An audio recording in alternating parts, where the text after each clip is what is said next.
Welcome back to part 2.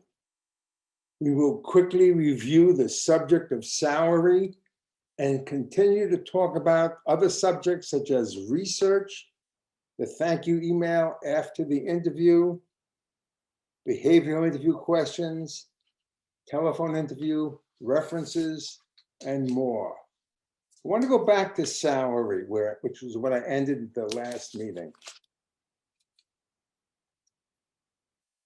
I need you to be prepared to walk into that salary with information that you gathered from your research through LinkedIn or through salary.com, glassdoor.com/salaries, indeed-com/salaries,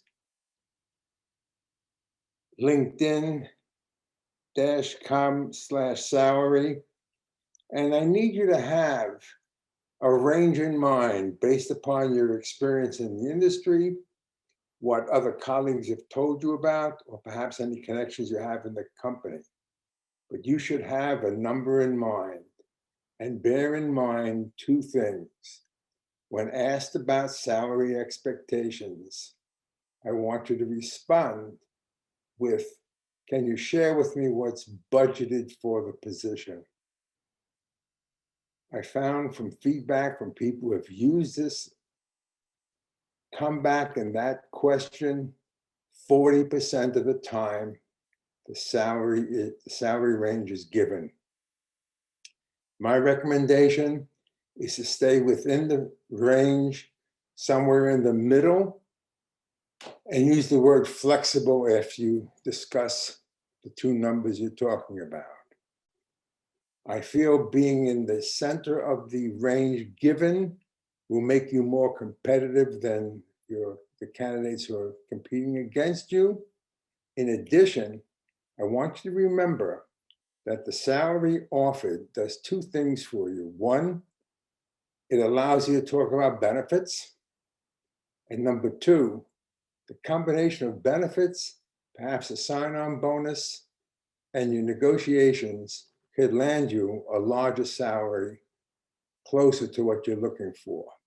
And finally, even though, as you know, I ask you to ask for the job, I want you to be sure to negotiate at the time the number is given to you. And I wish you luck with that system.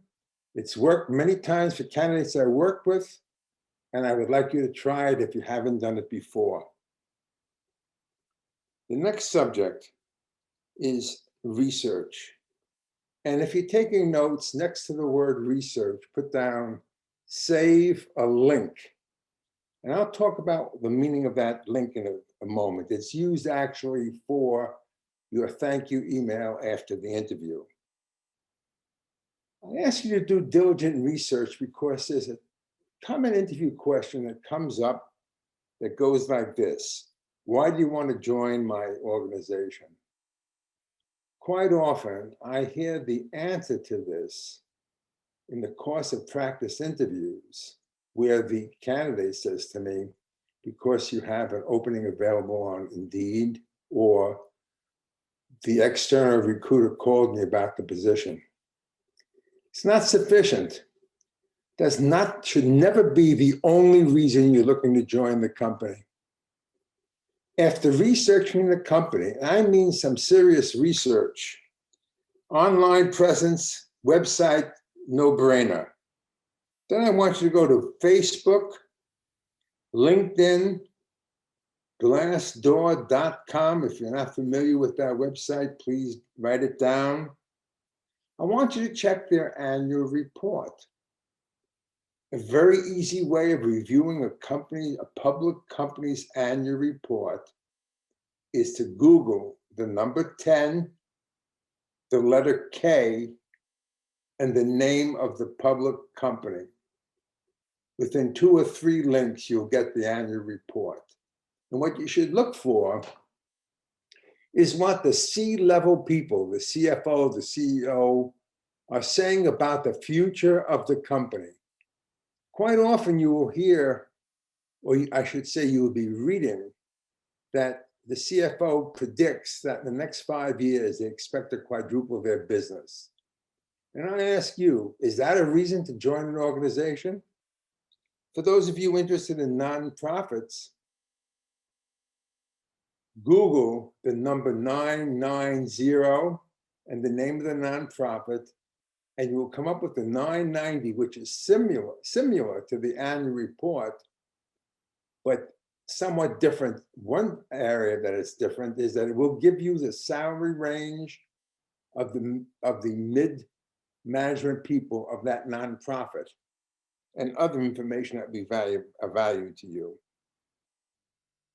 I want you to check the company's YouTube ads or information. And as you know, or if you don't know, in the world of job search, you should have 15 to 20 targeted companies. When you put those companies together based upon several factors, including using the Philadelphia Business Journal's Book of Lists, available free at your library.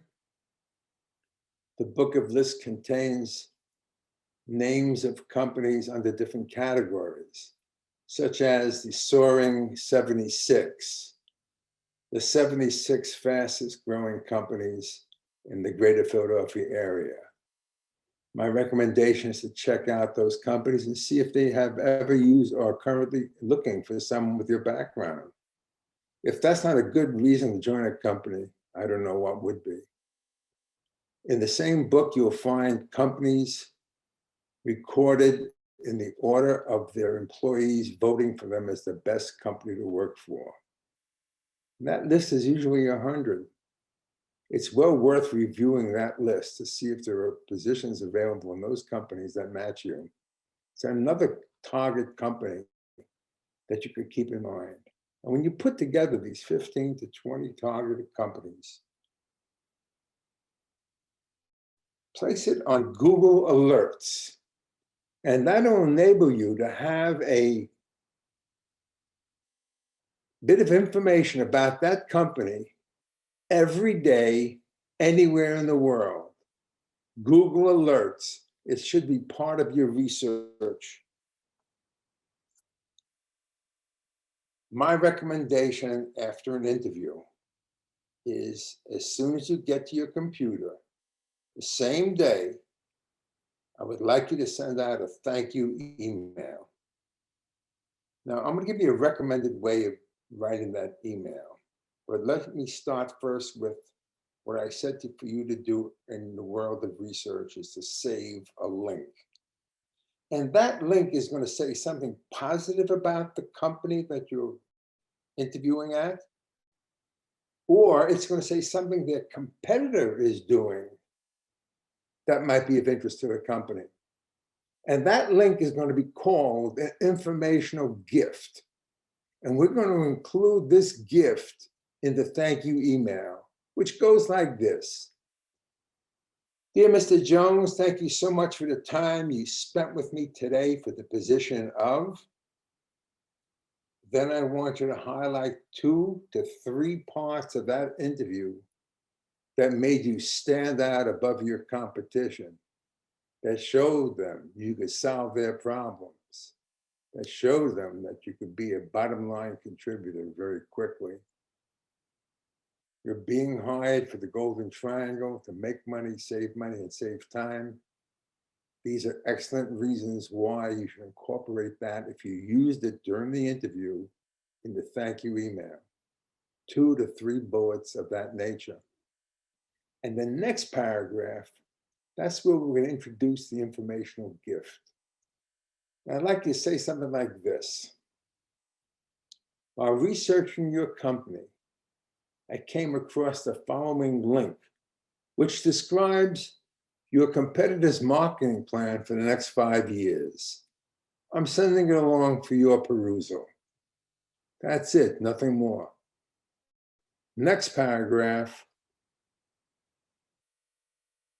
Thank you so much for the time we spent today. If you ask them for the job and you know that's what I want you to do, simply say, you know how I feel about this position. Should you make me an offer, I could be on board in 48 hours. Don't get nervous about that number. You'll have the usual 2 to 3 weeks. But I want you to show enthusiasm and excitement about joining that company. If you did not ask him for the job, simply say, again, thank you for your time. I am very excited about this position. I would be very glad to move along the process should I be invited back. And you're done. There's, in my opinion, no reason not to send a thank you email after the interview, the day you interviewed. Don't send it 2 days or a week later. You're too late.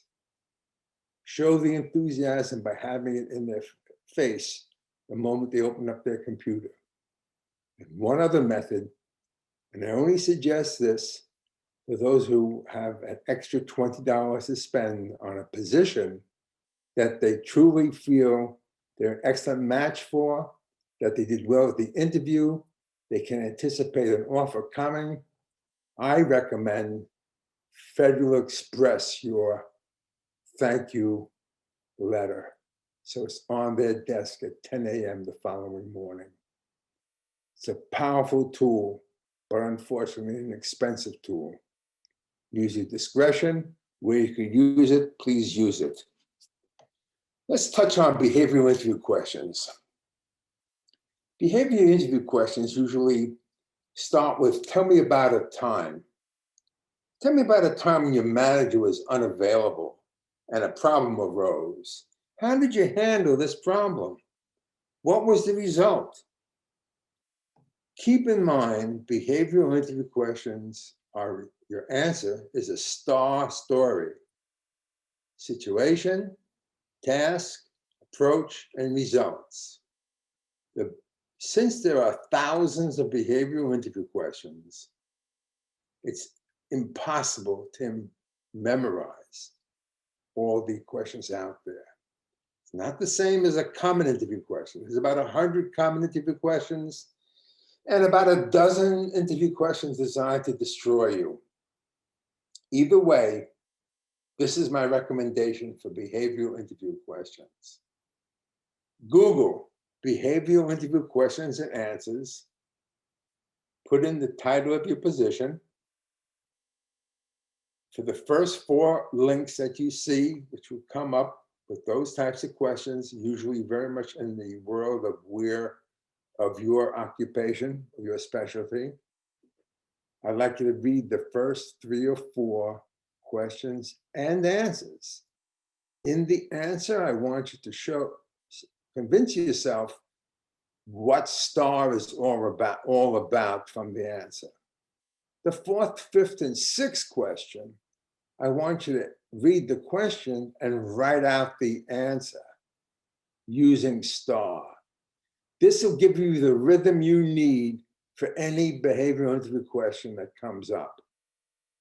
I highly recommend this technique. It's been successful for many.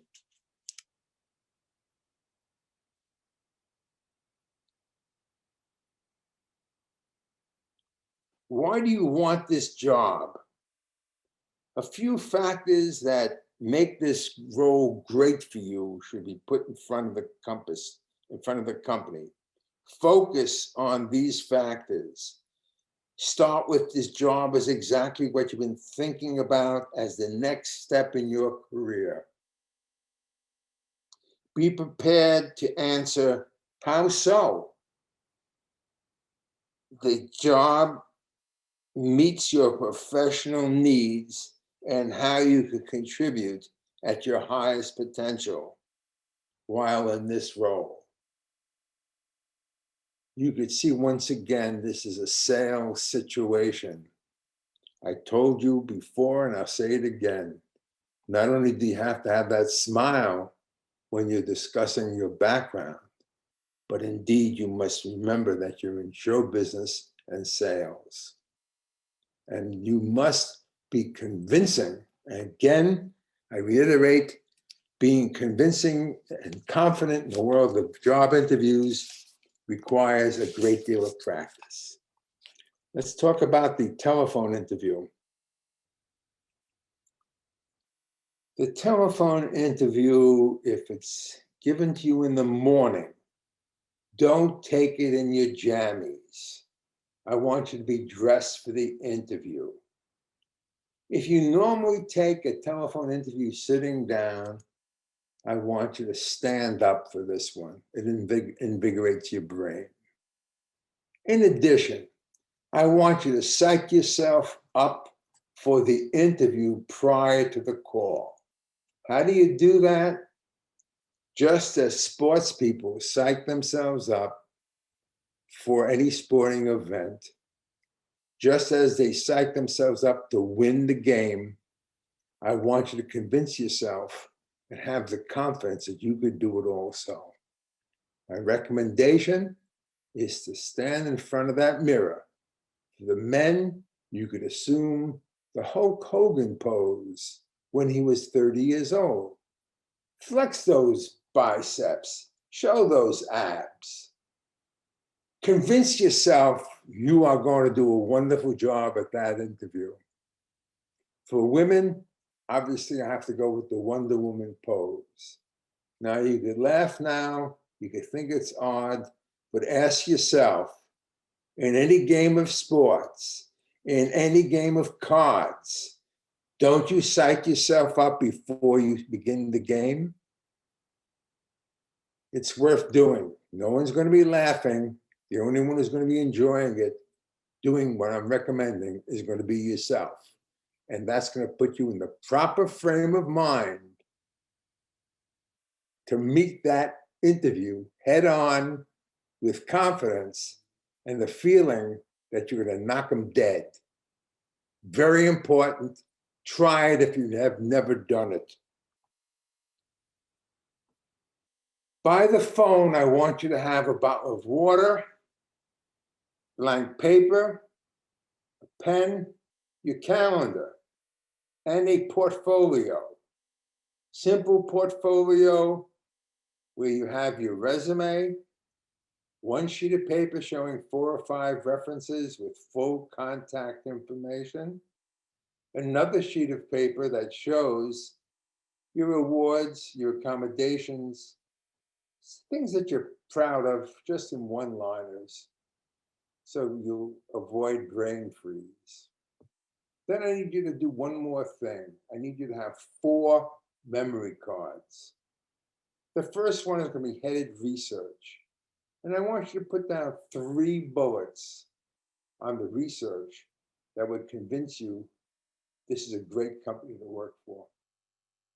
I want you to also put down 3 to 4 bullets on another card that's headed, why should I hire you?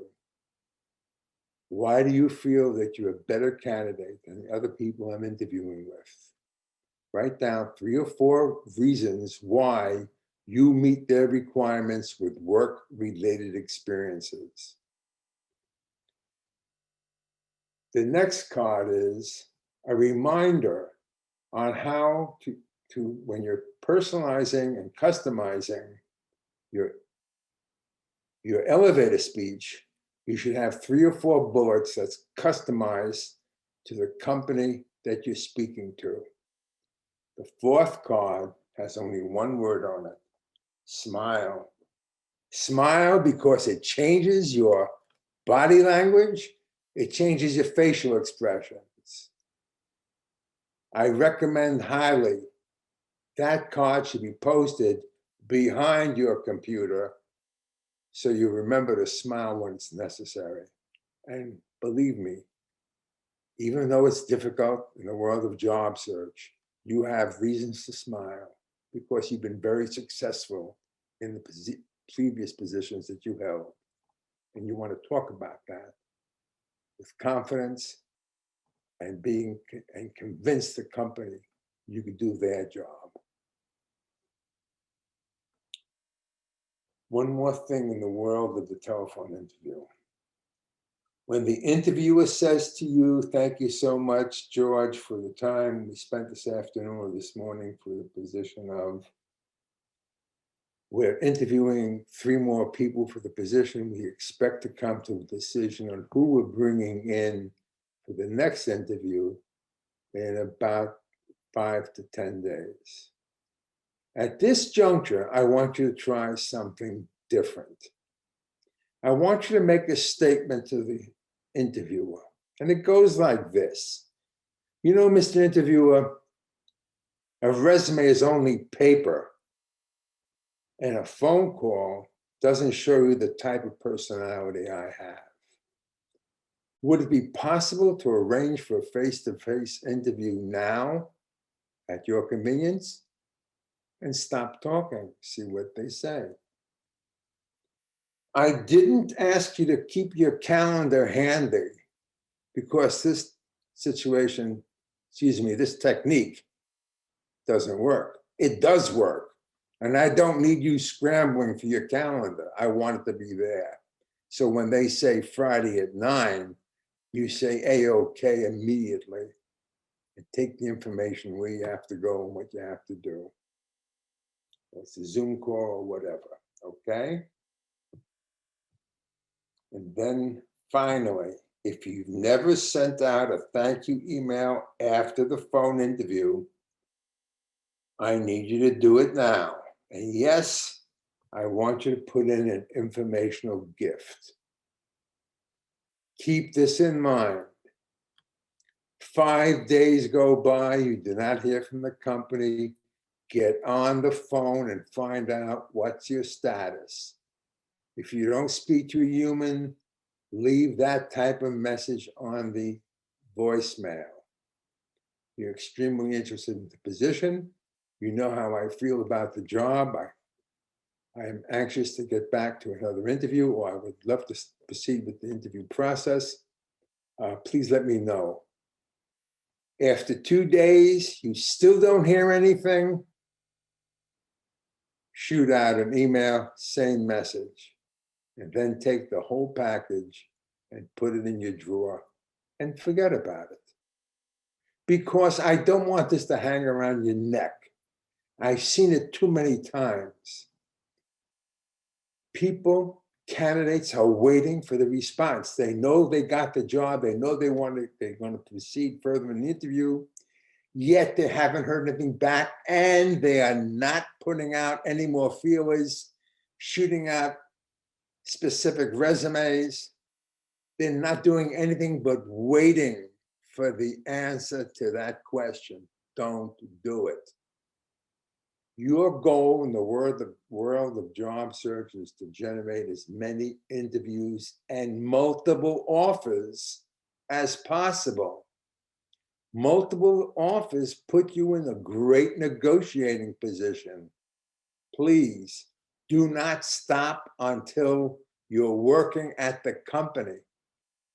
And while we're at it, let's think of one more thing before we get to the next topic, which is references.